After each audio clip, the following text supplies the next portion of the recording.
Pertama, Assalamualaikum warahmatullahi wabarakatuh. Waalaikumsalam warahmatullahi wabarakatuh. Ustadz, mungkinkah seorang mempunyai makhluk lain di dalam dirinya tanpa dia sadari? Ya, ada makhluk lain dalam dirinya tanpa dia sadari. Begini, kata Rasulullah SAW, setiap manusia lahir, maka bersamaan dengan manusia lahir juga jin. Nah, ini yang kemudian suka disebut dengan jin korin. Korin itu artinya yang bareng kelahirannya dengan kita. Jadi dalam setiap kelahiran manusia ada kelahiran jin. Tapi dalam kematian manusia belum tentu kematian jin. Karena jin itu diantara makhluk Allah yang diberi umur yang relatif panjang. Bisa ratusan tahun, bisa ribuan tahun. Kalau jin ya. Kalau manusia kan 90 tahun juga udah panjang umur. Ya, jarang yang 100 tahun. Nah, kalau jin itu biasa mereka bisa berabad-abad. Itu karakter dari jin, dia memiliki umur yang panjang. Tetapi dari segi kelahirannya, jin dan manusia itu sama. Jadi ketika saya lahir, ada jin yang lahir bareng dengan saya. Ketika Anda lahir, ada jin yang bareng lahirnya dengan Anda. Tanggal dan jamnya sama. Nah, oleh sebab itu, ya, sangat mungkin orang suka menyebut jin korin, jin yang menyertainya. Ada orang-orang tertentu yang memang ada jin yang boleh jadi menyukai dia. Selalu kemana dia pergi, dia ikut. Ada juga yang nafsi-nafsi, masing-masing. Saya ada di sini, jin korin saya, jin yang bareng sama saya, entah di mana, gitu kan? Nah, jadi kalau Anda bertanya, mungkin enggak? Kalau pertanyaannya mungkin, ya iya mungkin, gitu kan? Mungkin, tapi amalan-amalan kita dan amalan-amalan dia itu nafsi-nafsi, masing-masing. Boleh jadi jin yang bareng sama kita lebih soleh dari kita sendiri. Karena jin itu, coba teman-teman lihat di surat jin, ya. Wa anna minna sholihun wa minna duna dzalika kunna tara'iqa qidada. Di antara kami, kata jin, ada yang soleh.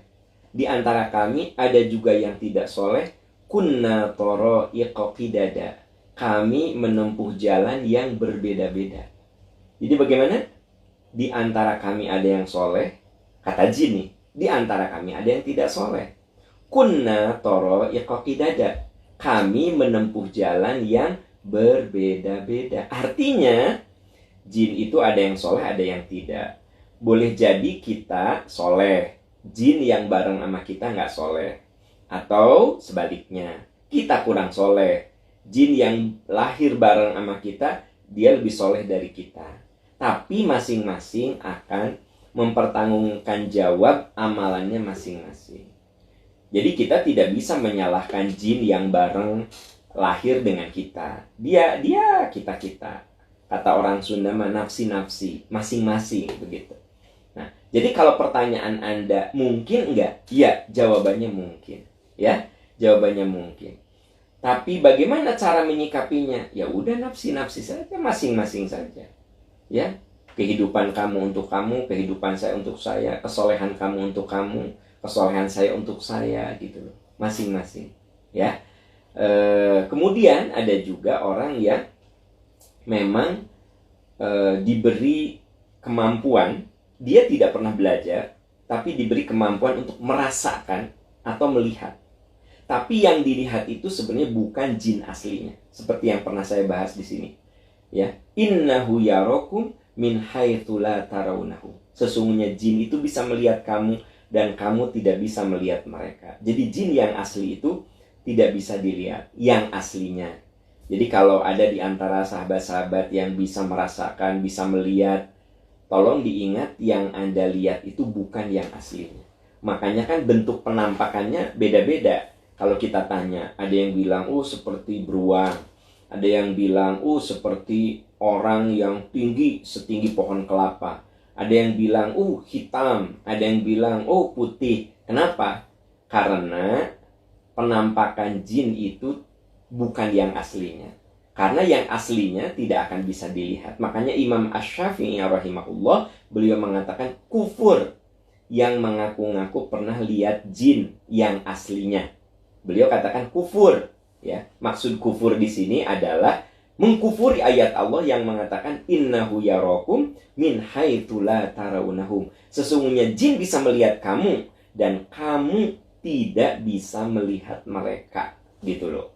Nah, jadi sahabat-sahabat tercinta, kalau di antara Anda ada yang punya kemampuan, sebut sajalah orang nyebutnya indigo, maka yang Anda lihat itu bukan yang aslinya.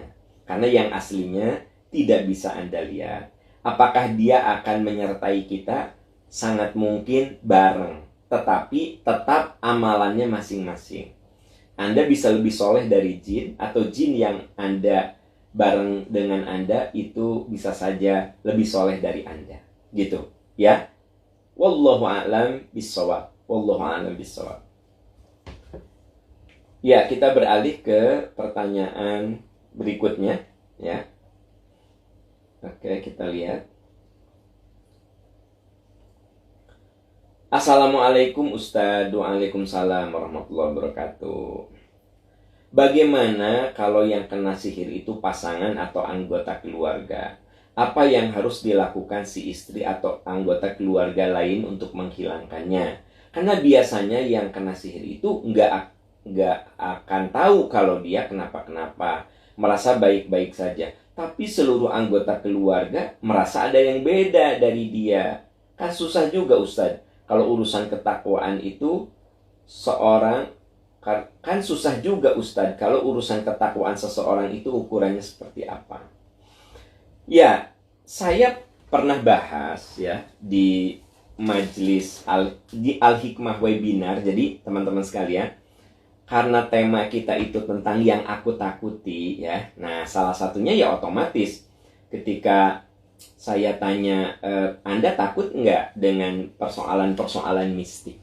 Orang itu kan ada yang takut dengan masalah mistik. Nah, itu termasuk yang kita bahas di Al-Hikmah. Kan yang aku takuti. Ada yang bersifat naluriah, ya takut itu. Tapi ada yang bersifat mistik. Yang naluriah itu kan misalnya ada yang takut cecunguk, ya kan gitu. Takut cecak gitu. Takut kumis. Jadi kalau lihat kumis tuh dia ngeri banget gitu. Karena dari kecil suka ditakut-takuti. Awas tuh, itu yang berkumis tuh, yang berkumis. Jadi kalau ada yang berkumis itu dia ngilu gitu. Ada itu yang kayak gitu. Nah, apakah itu dosa? Nah, itu dibahas di Al-Hikmah. Nah, termasuk juga pembahasan tentang makhluk gaib, ya itu dibahas teman-teman sekalian, sesuatu yang kita takuti. Nah, saya sampaikan sihir itu ada, makanya kita disuruh berlindung kepada Allah dari kejahatan tukang sihir. Berarti sihir itu ada. Min syarrin naffatsati fil 'uqad. Anda kan suka baca Al-Falaq kan? Ada kata-kata apa? Dari kejahatan wanita-wanita tukang sihir yang meniup buhut. Berarti sihir ada nggak? Ada. Ya. Nah, itu kita bahas. Bagaimana caranya supaya kita tahu itu teh ada. Tapi bagaimana menghandle-nya? Nah, ini ada pertanyaan karena saya bahas bahwa orang yang soleh itu, teman-teman sekalian, dia nggak akan kena sihir. Ya. Bahkan kalau kita kena sihir, gampang. Tingkatkan kesolehan kita, maka sihir yang kena pada diri kita, santet, pelet, apalah namanya itu, akan lepas. Coba Anda lihat di surat An-Nahl ya, ayat 99 sampai 100. Innahu laisa lahu sultanun 'alal ladzina amanu wa 'ala rabbihim yatawakkalun. Innahu laisa lahu sultan. Setan itu, jin yang berkolaborasi dengan manusia, tukang sihir itu, dia tidak akan punya kemampuan untuk mencelakakan orang yang beriman dan orang yang tawakal. Innama sultanuhu 'alal ladzina yatawallawnahu walladzina hum bihi musyrikun. Pengaruh mereka itu hanya kepada orang yang lemah iman dan menyekutukan Allah. Tapi orang-orang yang kuat iman, tidak menyekutukan Allah, tidak akan pernah kena santet, pelet, dan sihir lainnya. Nah, pertanyaannya, gimana kalau yang kena itu sebut saja suaminya? Dia merasa baik-baik saja, tapi seluruh anggota keluarga mengatakan, ini bukan ayahku kayak gini, ini bukan suamiku kayak begini. Bagaimana caranya Ustadz? Nah itu ya, kan kita nggak bisa misalnya menyuruh dia untuk meningkatkan takwa terus sementara dia merasa aku fine-fine aja, aku baik-baik saja. Kenapa sih kalian? Nah, apa yang harus kita lakukan? Nah, ketika dia ada di rumah, ya, coba Anda sering bacakan Al-Quran. Karena sebenarnya setan dari kalangan kan setan tuh ada dua ya, minal jinnati wan nas, dari bangsa jin dan dari bangsa manusia. Nah, kalau orang kena sihir, kena santet, kena pelet, ya, pokoknya kena sihir aja, dia itu paling capek dengerin ayat Quran. Makanya teman-teman kalau Anda tidak nyaman dengar orang baca Quran, hati-hati tuh. Jangan-jangan dalam diri Anda itu ada jin jahat yang menguasai Anda. Jadi kalau ada yang baca Quran, udah atulah diamlah. Ini rudet naon sih? Nah, jadi kalau dengar yang baca Quran tuh merasa sangat terganggu. Itu tuh ada teman-teman sekalian yang kayak gitu. Ada seorang suami cerita sama saya, Ustadz, saya kan kalau habis sholat suka baca Quran. Ya saya baca Qurannya dikeluarin suaranya, A'udzubillahi minasyaitonirrajim gitu. Istri saya suka bilang, udah atuh ayah, mama capek dengernya gitu. Itu tuh sering katanya. Dia bilang, Ustadz, istri saya tuh sering kayak gitu. Saya bilang, terusin aja, terusin. Ya, Bapak terusin baca. Nah, gitu. Sampai pernah satu saat katanya, ketika dia baca Quran, istrinya itu masuk kamar, terus banting pintu sekencang-kencangnya. Padahal, itu teh bukan tabiat istri saya. Oh, saya bilang, benar. Kalau begitu, dalam diri istrimu itu memang ada jin yang menguasai. Kamu bacakan saja. Nah gitu Bu, kalau ternyata suami ibu merasa baik-baik saja, ibu dan anak-anak sering aja baca Quran, bacanya agak dikeraskan. Nah, kalau suami Anda merasa nggak nyaman, ya, biasanya ada unsur menghindar, ada unsur marah-marah, tiba-tiba jadi marah-marah, kan gitu. Nah, terusin aja, terusin, gitu loh, ya. Nah, syukur-syukur dengan perjalanan waktu, dia ya secara bertahap jin yang ada pada dirinya itu menjadi tidak nyaman. Tapi memang ini butuh waktu. Karena apa? Karena bukan kesadaran dia. Tapi boleh jadi jin yang menguasai dia itu dahsyat banget. Ya. Sehingga sepertinya bacaan Anda itu tidak ngaruh. Tapi teruskan saja. Teruskan. Kan teman-teman sekalian, sahabat-sahabat tercinta, jangan sepelekan membaca Quran. Iqra'ul Quran, baca oleh kamu Al-Quran. Karena di antara zikir yang kita bisa lakukan, baca Al-Quran. Iqra'ul Quran, fa innahu ya'ti yaumal qiyamati syafi'an li ashabihi. Karena bacaan Quran itu akan jadi penolong bagi yang membacanya. Ya, kemudian Anda lihat misalnya di sini di surat An-Nahl 99-100, atau Anda bisa baca dari ayat 98. Fa idza qara'tal Qur'an fasta'idz billahi minasyaitonir rajim. Bila kamu baca Quran, maka berlindung dirilah. Ya. Jadi berlindung dirilah kepada Allah. Nah, berarti kan ketika Anda membaca Quran, Anda kan selalu berlindung diri ya kepada Allah dari setan. Ya, fasta'in billah, berlindung dirilah kamu kepada Allah Subhanahu wa taala. Nah, jadi yang bisa Anda lakukan tentu saja adalah membaca saja. Perbanyak di rumah itu bacaan-bacaan Al-Qur'an. Ya, ajaklah anak-anak, ajak anggota keluarga. Coba Anda perhatikan. Ada reaksi nggak dari dia? Ya. Nah, kalau setannya, jinnya itu kuat, ya mungkin reaksinya agak lambat. Mirip seperti obat. Kalau Anda kasih obat, kalau penyakitnya dahsyat banget kali ya, berarti obat itu seperti belum berpengaruh. Tapi terus saja. Ya. Nah, jadi itu yang bisa Anda lakukan. Sambil tentu saja mendoakan agar orang tersebut oleh Allah disembuhkan, diberi petunjuk, dibukakan hatinya. Karena memang ada orang yang dia ngerasa baik-baik saja. Tapi semua anggota keluarga mengatakan, enggak, itu bukan ayah aku mah nggak kayak begitu gitu. Ya, itu bukan ibu aku mah nggak kayak begitu. Tapi si orang itu merasa aku baik-baik saja. Nah, itu kan yang sulit ya. Tapi ada juga yang, kenapa ya? Aku kok jadi gini? Nah, kalau yang begitu lebih enak.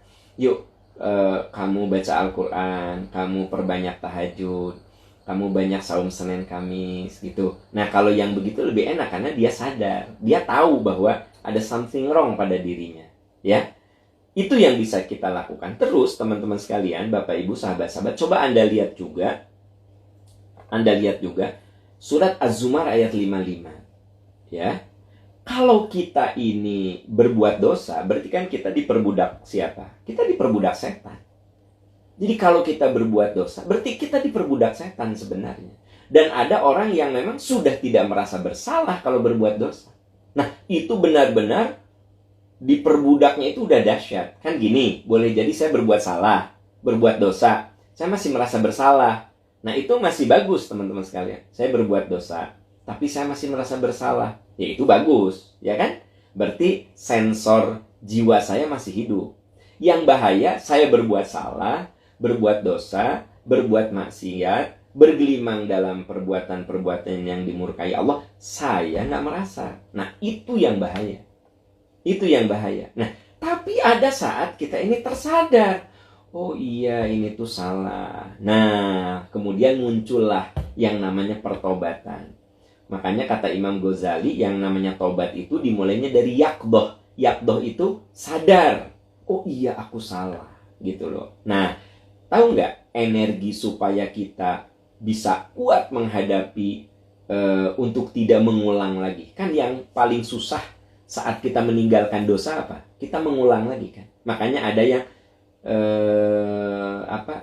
tahu itu salah, diulang lagi.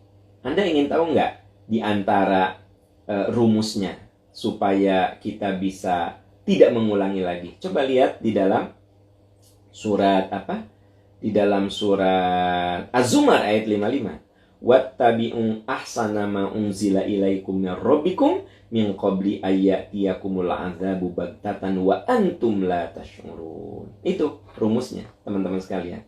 Apa katanya rumusnya? Rumusnya adalah wattabi'u, ikuti ahsana ma unzila ilaikum min rabbikum, sebaik-baik yang Tuhan turunkan kepadamu. Menurut Anda, sebaik-baik yang Allah turunkan kepada kita apa? Al-Quran. Ya, ittabi'u, ikuti sebaik-baik yang Allah turunkan kepadamu, yaitu Al-Quran. Min qabli ayyatiyakumul azabu baghtatan wa antum la tash'urun. Sebelum azab itu datang kepadamu dan kamu nggak nyadar kalau azab itu akan datang. Tahukah apa azab itu? Salah satunya adalah kematian yang mendadak.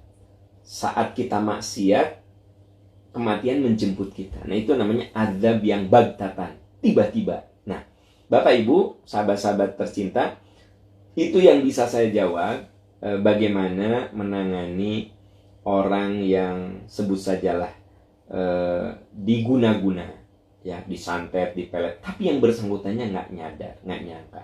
Maka kita doakan dan kita perbanyak bacaan Al-Quran. Kalau dia sudah agak sadar-sadar gitu, terus kita ajak untuk dia mendekatkan diri kepada Allah, karena sesungguhnya setan tidak akan pernah bisa menjerumuskan sihir, apapun namanya yang berbau mistik, tidak akan pernah menjerumuskan dan mencelakakan kita. Innahu laisa lahu sultanun 'alal ladzina amanu wa 'ala rabbihim yatawakkalun.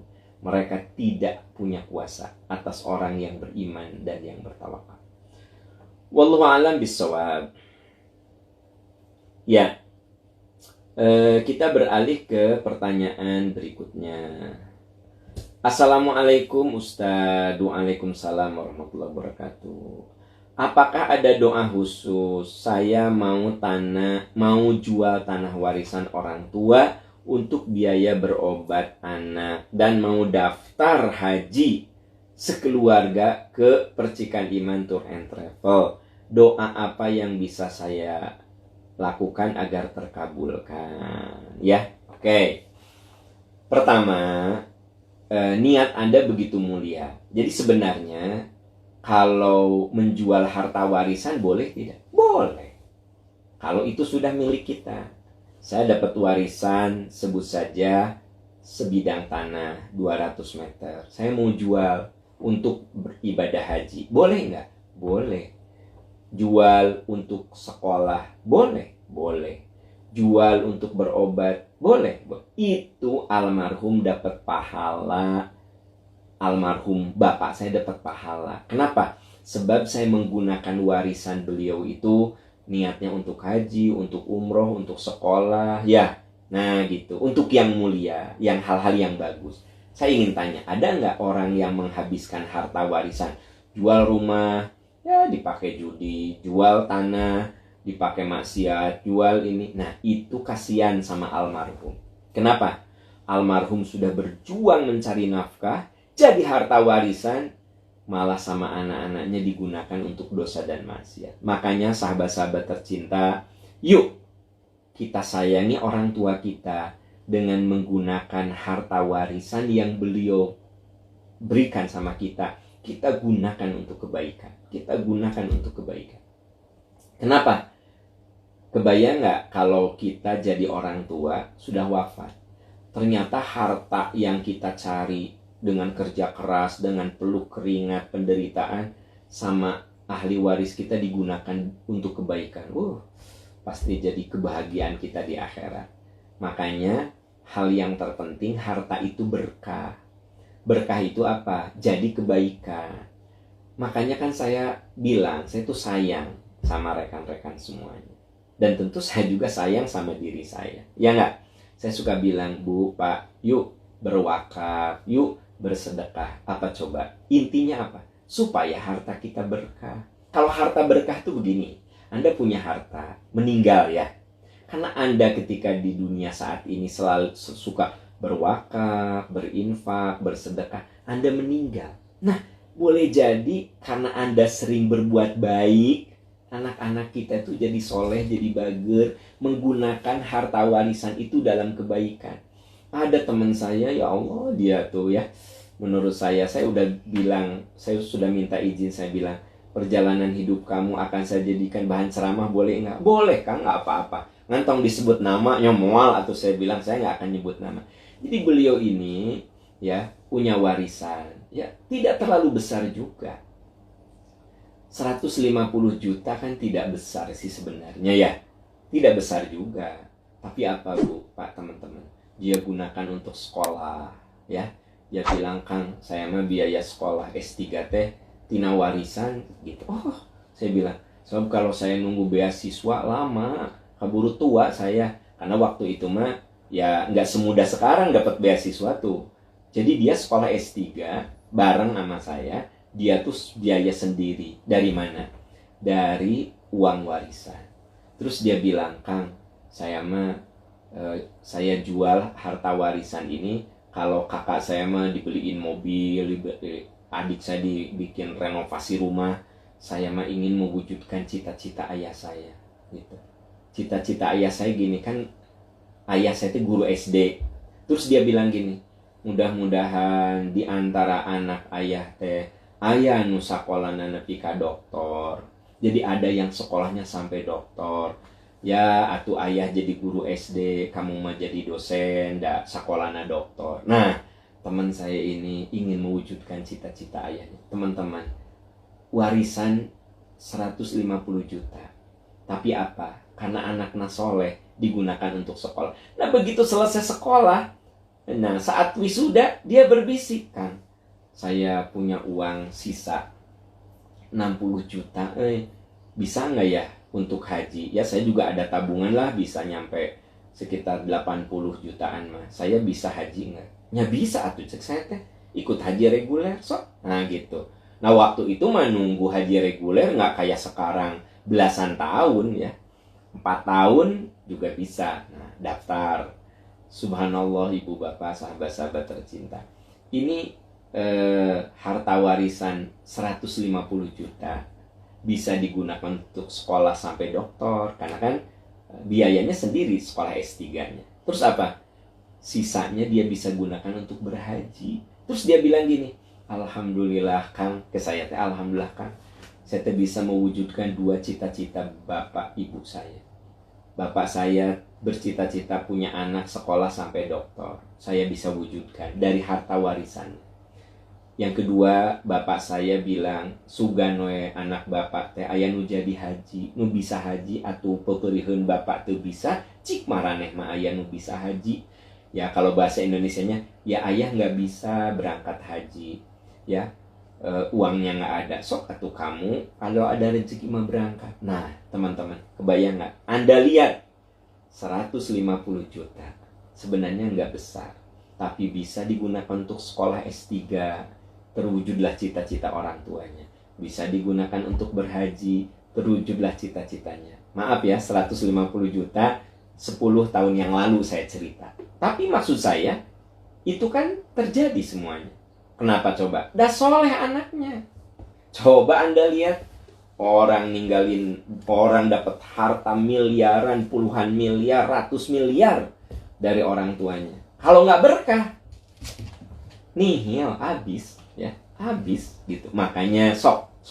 Sekarang kalau saya ajak yuk kita berwakaf, yuk berinfak, bukan untuk Anda, bukan untuk saya. Untuk supaya anak cucu kita berkah dari harta yang kita punya. Itu kan intinya.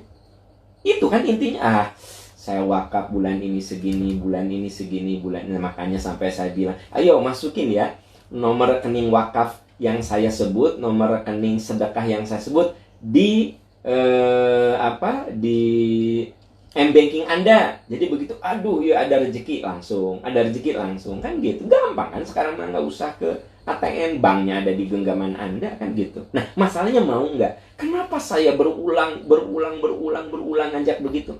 Sebenarnya semoga dengan yang kita lakukan anak cucu kita soleh, sehingga seberapapun harta yang kita tinggalkan jadi berkah. Nah contoh yang teman saya ini, ya berkah kan, orang tuanya dahsyat. Kenapa? Dengan 150 juta digunakan benar. Nah balik ke pertanyaan Anda berniat, Pak Am, saya teh mau jual harta warisan untuk berobat anak, untuk mau umroh, mau haji, Pak. Satu, dari situ saja niat Anda sudah mulia. Nah, lalu bagaimana agar doa kita terkabulkan? Ingat, tugas manusia ikhtiar. Ya Anda bisa titipkan, bisa sebarkan informasi bahwa Anda punya rumah, Anda punya tanah untuk Anda jual. Nah, sambil Anda berdoa. Ada nggak doa khusus? Nggak ada lah. Mentang-mentang Anda nanti ikut umroh sama hajinya dengan percikan iman, lalu saya ngasih doa khusus. Yang nggak ada. Doanya, ya Allah, Engkau maha pembuka rezeki, Engkau maha kaya ya Allah. Hamba berniat harta warisan yang hamba terima itu untuk kebaikan ya Allah. Bukakan pintu rezeki agar rumah yang hamba jual itu cepat laku ya Allah. Engkau maha pembuka rezeki, Engkau maha tahu niat hamba ya Allah. Gitu kan? Ya pokoknya pakai bahasa Indonesia juga nggak apa-apa. Tapi Pak Am, saya udah berdoa seperti yang Pak Am sebutkan, tapi nggak dikabul-kabul. Asa antakrohu syai'an wa huwa khairul lakum. Boleh jadi kamu tidak menyukai, kan belum laku-laku, kamu nggak suka. Boleh jadi itu lebih baik bagi kamu. Jadi sampai tunggu, insya Allah akan indah pada waktunya. Dengan catatan bersabar, berikhtiar, berjuang. Catat niat Anda itu sudah dicatat oleh Allah sebagai amal. Niat, warisan ini saya gunakan untuk berhaji, warisan ini saya gunakan untuk berumroh, warisan ini saya gunakan untuk berobat. Kan itu hal-hal yang sangat mulia. Dan tentu saja Anda akan mendapatkan pahala kebaikan dari apa yang Anda niatkan itu. Ya. Wallahu a'lam bishawab. Ya. Tentu saya mendoakan semoga harta warisan yang mau dilepas itu dibukakan oleh Allah rezekinya. Akhirnya nanti Anda bisa menjual dan bisa mewujudkan cita-cita niat yang begitu mulia. Amin ya rabbal alamin. Ya, kita beralih ke pertanyaan berikutnya. Ya. Assalamualaikum warahmatullahi wabarakatuh. Waalaikumsalam warahmatullahi wabarakatuh. Ustadz, semoga selalu sehat. Amin, amin, amin. Saya ingin bertanya, saya suka memberi kenang-kenangan kepada guru anak saya sebagai ucapan rasa terima kasih atas apa yang dilakukan sama anak saya. Apakah itu termasuk gratifikasi? Mohon jawabannya. Ya, kalau itu dilakukan sebagai bentuk terima kasih dan tidak ada kaitan dengan, kan udah lulus ya, sudah lulus, anak sudah naik kelas gitu, lalu Anda memberikan kenang-kenangan pada guru anak-anak, menurut saya itu namanya hadiah ya. Dan guru itu kan bukan pejabat ya. Kalau yang namanya gratifikasi itu ada kaitan dengan jabatan.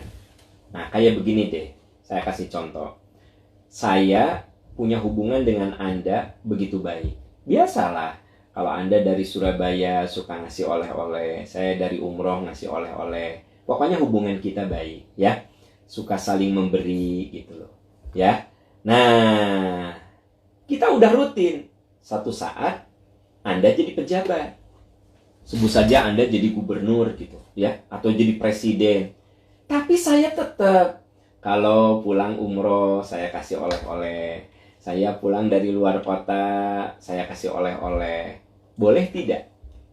Kalau menurut hemat saya ini bukan gratifikasi. Kenapa? Karena memang itu sudah berjalan sejak Anda belum jadi pejabat. Memang kita hubungannya baik, gitu loh. Dan tidak ada janji-janji kontrak dan lain sebagainya. Memang saya dan Anda sudah punya hubungan baik jauh sebelum Anda jadi pejabat. Begitu ya. Nah, sekarang ibu guru dan bapak guru itu dia bukan pejabat. Dia bukan pejabat publik. Tidak ada kaitan dengan menentukan proyek dan seterusnya. Nah, sebagai bentuk rasa terima kasih, dan itu pun perjuangan guru tidak terbayar dengan apa yang kita berikan. Ini mah wujud kenang-kenangan. Kalau menurut hemat saya, yaitu halal-halal saja, tidak tahadau tahabu.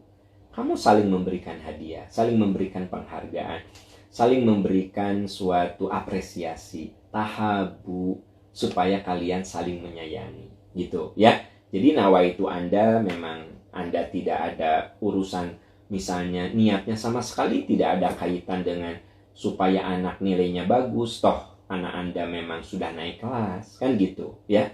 Nah, lalu Anda memberi, saya tidak melihat itu sebagai bentuk menyogok, sogok menyogok, tapi itu lebih kategorinya memberikan hadiah. Dan guru itu tidak kemudian memberikan proyek-proyek, dia bukan seorang pejabat publik yang punya kuasa untuk memberikan proyek dan lain sebagainya. Tapi kalau saya misalnya pejabat publik, lalu Anda memberi ya, dan itu akan mempengaruhi kebijakan saya, yaitu jelas sebagai gratifikasi. Nah, jadi kalau dengan guru itu lebih kepada kenang-kenangan ya, lebih kepada ya sebagai bentuk terima kasih, walaupun kan sekarang ada hikmahnya. Banyak orang tua nyadar jadi guru teh susah. Aduh Pak Am, bener ya, saya kadang-kadang suka marah-marah, guru teh kumaha sih gini. Sekarang saya tahu jadi guru teh susah. Saya muridnya cuma anak saya 2. Ya Allah Pak Aam, capeknya itu ngajar. Kan sekarang ada pelajaran jarak jauh, orang tua mendampingi anak, tetap guru mengajar. Ya Allah Pak Aam, saya baru nyadar ya, kadang-kadang saya suka tidak menghargai apa yang sudah dilakukan guru. Nah sekarang baru nyadar ya betapa ibu dan bapak guru itu perjuangannya dahsyat. Pantesan dulu almarhum bapak saya bilang begini, Aam, ya guru mah eueuh kurut, kabeh ge guru. Jadi maksudnya bahasa Sundanya, Aam, gak ada istilah bekas guru. Guru adalah guru sampai kamu mati. Nah gitu. Jadi saya ditegur sama bapak saya kalau mengatakan itu bekas guru saya. Oh itu bekas guru saya. Enggak, kamu bilang itu guru saya. Misalnya ya, SD saya diajari oleh Pak Adang SD ya.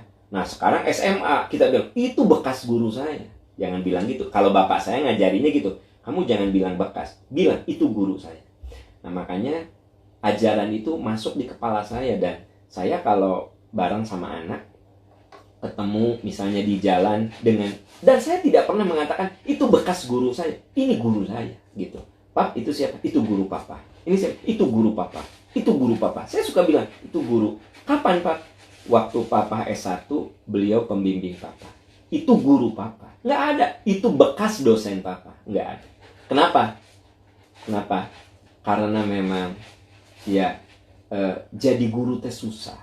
Nah, hikmahnya ya, sekarang ini ada pandemi, banyak orang yang ya Allah jadi guru teh susah. Nah, jadi sebenarnya apa yang Anda berikan sebagai bentuk kenang-kenangan nggak bisa membayar perjuangan guru. Itu sebabnya kita menyebutnya, ini mah kenang-kenangan dari saya nggak bisa membayar semua kebaikan ibu dan bapak. Saya mah ini kenang-kenangan aja, saya merasa bersyukur anak saya sudah diajarin gitu ya. Nah jadi bapak ibu sahabat-sahabat tercinta, dari pertanyaan ini kita ngambil hikmah. Satu, apa yang kita berikan pada guru kita itu hanya sebagai bentuk kasih sayang, kenang-kenangan dari kita, karena apa yang dilakukannya nggak bisa dibayar. Dan ketahuilah, nggak ada bekas guru, nggak ada. Semua yang pernah mengajari kita, walaupun sebuah huruf, itulah guru kita. Jangan pernah mengatakan bekas guru saya, tapi katakan dia guru saya yang mengajari alfabet. Dia guru saya yang mengajari baca Quran. Dia guru saya. Gitu. Kenapa? Ya, nggak ada lah istilah bekas ya. Itu ajaran dari bapak saya dan saya pegang teguh dan memang benar. Ilmu itu menjadi berkah ketika kita memuliakan siapapun yang pernah mengajari kita, walaupun satu huruf. Ya, jadi bapak saya suka bilang gitu, ya sok sanajan. Ya, kalau bahasa Indonesia, walaupun kamu diajarin satu huruf, dia guru kamu. Jangan pernah mengatakan bekas guru. Nah, jadi ini saya ajarkan pada anak-anak saya untuk selalu menghormati gurunya dan jangan bilang kamu, mengatakan itu bekas guru, itu guru saya. Gitu loh. Nah, jadi saya kembali ke pertanyaan Anda. Ya, saya yakin itu bukan gratifikasi ya. Tapi itu lebih sebagai bentuk kenang-kenangan saja atas segala kebaikannya. Kan di Islam tidak melarang kita memberikan hadiah yang sifatnya kenang-kenangan, bukan sifatnya menyogok, ya. Wallahu a'lam bishawab.